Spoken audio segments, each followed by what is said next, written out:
ចិត្តឯកាជាជាងឈឺចាប់ក៏មិនស្លាប់បើគ្មានស្នេហាគ្មានបានប្រយោជន៍អ្វីក្រៅពីក្តីឈឺចាប់សាមានស្នេហាដូចជួញទុកខ្លួនឯងដកខ្លួនចេញហើយមិនចង់បានទេសុំយកពេលមើលថែខ្លួនឯងទុកខ្លួនឯងចោលយូរហើយគ្មានពេលថែគ្រប់គ្រាន់ឡើយពីមុនខ្ញុំអស់គ្រប់យ៉ាងដើម្បីស្នេហាធ្វើឲ្យខ្ញុំខ្លាចនឹងមានស្នេហាពាក្យសង្សារលែងចង់លឺហើយចង់ប្រាប់ថាខ្ញុំឆ្អែតឆ្អន់ប៉ុននឹងគឺគ្រប់គ្រាន់ហើយលែងមានលើក្រោយ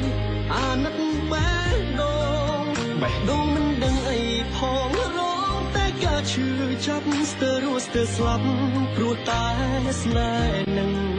ទោះបីជារឿងធម្មតាស្នេហាគឺវាអញ្ចឹងប៉ុន្តែពេលនឹងខ្ញុំមិនត្រូវការស្នេហាទេ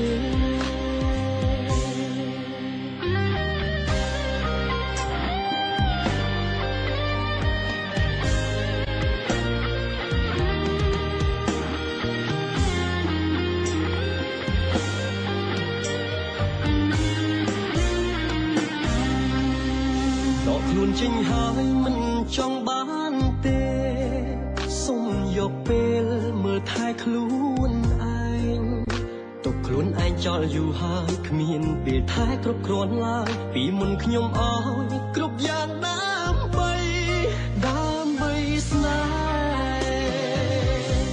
ស្នេហាធ្វើឲ្យខ្ញុំខ្លាចនឹងមានស្នេហាពាក្យសង្សារលែងចង់លឺហើយចង់ប្រាប់ថាខ្ញុំឆ្អែតឆ្អន់ប៉ុននឹងគឺគ្រប់គ្រាន់ហើយលែងមានលើក្រោយអាណិតបេះដូងមិនដឹងអីផងរងតែការឈឺចាប់ស្ទើរស្លាប់ព្រោះតែស្នេហ៍នឹងទោះបីជារឿងធម្មតាស្នេហាគឺវាអញ្ចឹងប៉ុន្តែពេលនឹងខ្ញុំមិនត្រូវការស្នេហាទេចង់ទុកពេលឲ្យខ្លួនឯងឲ្យច្រើនស្រឡាញ់ច្រើនមិនខ្វល់អ្នកណាឡើយគ្មានអ្នកស្រឡាញ់យើងជាងយើងលោកនេះគ្មានស្នេហាពិតឡើយឈប់ធ្វើឲ្យខ្លួនលំបាកទៅ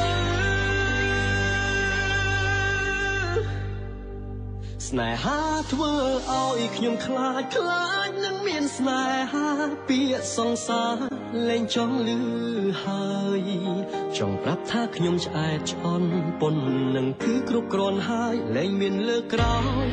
អាណិតបេះដូងមិនដឹងអីផងរងតែការឈឺចាប់ស្ទើរស្លាប់ព្រោះតែស្នេហ៍នឹងទោះបីជារឿងធម្មតាស្នេហាគឺវាអញ្ចឹងប៉ុន្តែពេលនឹងខ្ញុំមិនត្រូវការស្នេហាទេ